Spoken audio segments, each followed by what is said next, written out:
Most people download Fetch Rewards expecting to make hundreds of dollars fast.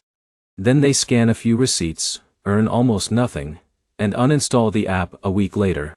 But here's the truth no one tells you. Fetch Rewards was never designed to replace your income. It's designed to reward shopping you already do anyway. And if you use it correctly, it can absolutely be worth it. In this video, I'll break down how Fetch Rewards actually works, how much people realistically earn in 2026, the biggest downsides nobody talks about, and whether this app is worth your time. Let's get straight into it. Fetch Rewards is a free rewards app where you scan receipts and earn points. Those points can later be exchanged for gift cards like Amazon, Walmart, Target, Starbucks, and more.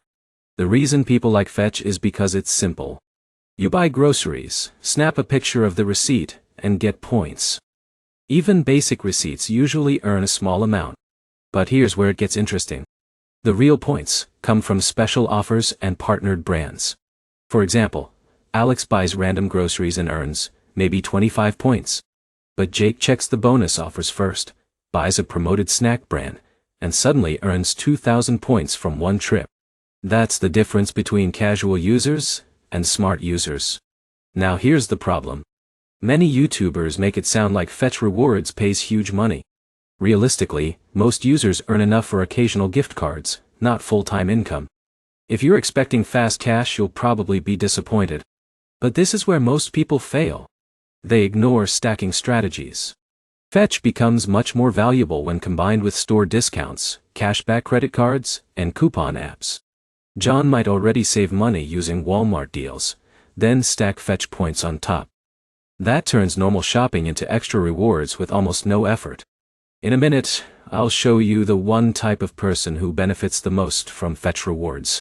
Before that, let's talk about downsides. The app depends heavily on shopping habits. If you rarely shop, rarely buy branded products, or live in a region with limited offers, earnings can feel slow. Also, some receipts only give the minimum reward. Another thing to understand is privacy. Like many rewards apps, Fetch collects shopping data to personalize offers. For some people that's fine.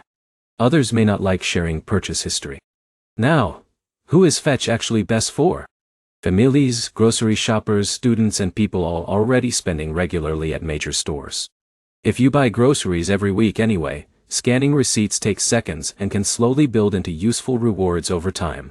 So, is Fetch Rewards worth it in 2026? For most users, yes, but only if your expectations are realistic. It's a side rewards app, not a serious income source. Used casually and consistently, it's an easy way to get extra gift cards from purchases you already make. If this video helped you decide, hit like, subscribe, and comment below with how many Fetch points you currently have. And I'll see you in the next one.